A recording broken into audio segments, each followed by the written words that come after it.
I want to say this now. This lens, for what it is pretty good. Yo, what's good, YouTube? You know what time it is. It's Paul time back to you with another video. Today, I'm going to talk to you guys about the Rokinon or the Samyang 35mm 1.8 full frame lens for Sony. This is the first prime lens that I ever got when I finally got a full frame body. And honestly, I really enjoyed using it. Some of the physical features on this lens is that it's a 58mm filter thread, and it's pretty simple. It has a focus ring that could also be customizable for an aperture ring, and then it has a mode switch from mode 1 to mode 2, which is mainly manual focus, autofocus. The build of this lens is like a plastic material. It's not anything super high quality, not super premium, but it definitely does get the job done. Some of the things I like about this lens is the portability of it. I usually use my hand to kind of compare the size because I don't have the biggest hands. But I put it against my hand and it's about the size of my palm. It's also pretty light. So whenever I just want to run and gun and do like photo walks, like street photography or some documentary stuff, or even if I want to take portraits, this is a pretty decent lens to take with me whenever I do want to do that kind of stuff. Another thing I like about this lens is the bokeh is actually quite pleasant, at least to me. I think it's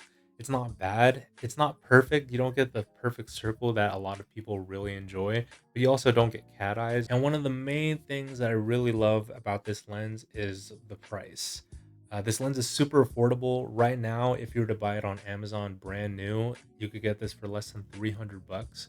And that's initially why I bought it, because of the price. When you compare the price of this compared to Sony native lenses and some Sigmas and some Tamron lenses, you could definitely see why this is a little bit more appealing to purchase because of the price. Like I said, it's less than $300. I think right now it's about like 270 bucks brand new on Amazon. They have like a $30 deal right now. Some of the things I don't like about this lens is the autofocus. It's not that it's bad, but I don't trust it as much as I do with like a Sony native lens. With stills, for the most part, it's pretty good. But when it comes to video autofocus, it's definitely a little bit more on the slower side. It takes a couple seconds to actually focus on my face or focus on my hand whenever I, do something like this. I don't know if that actually focused, but when I do something like that, it'll take a lot of time for this to catch focus and refocus. Another thing I don't like about this lens is some of the photos that I end up getting with this. The edges are a little soft, a little too soft for my liking. I notice that's a bit of an issue with some third-party lenses. I definitely notice it with this. I don't really notice that with like Sigma lenses. I haven't used too many Tamrons to really say, but definitely the edges of faces whenever I take portraits with this lens are definitely a little soft, and the chromatic aberration also is it's a little distracting. And I guess one of the last things I don't really like is that the build quality. Like I said before, this is like a plastic body. So it's not the highest quality. It's not like aluminum or anything. And maybe I'm just a little spoiled because I have been using higher quality lenses lately. But it's not bad. Like I said, it is what you pay for. You pay less than $300 for a lens of this high quality.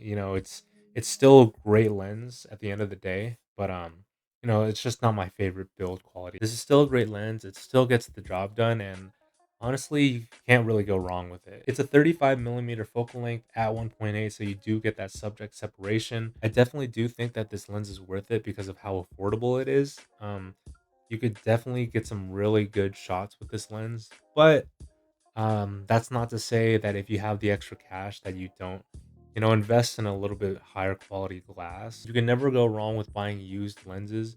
But, if you're on a budget and you're not looking for anything too spectacular, I definitely would recommend getting this lens. It takes great pictures. It's portable, like I said, and, it gets the job done. But yeah, man, that's pretty much all I have to say about this lens.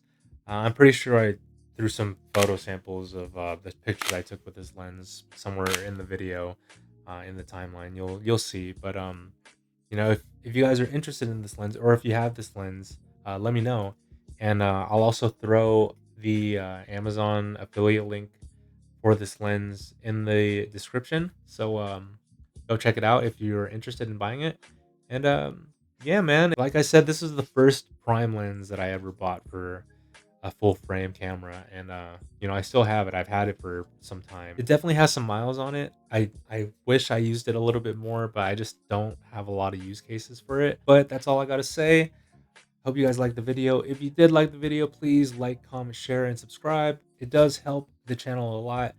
I know I said I was gonna make more videos, and I kind of lied. It's been over a month since I like posted a real video on any kind of gear stuff or just any kind of you know video making stuff. So I am going to try to make more videos. I have a lot of ideas. I just have to film them and edit them and whatnot. But yeah, hope you guys enjoyed this one. Rokinon Samyang 35 millimeter f1.8 lens.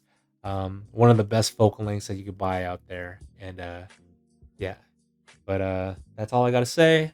You guys know what time it is. It's ball time. I'm out. Peace.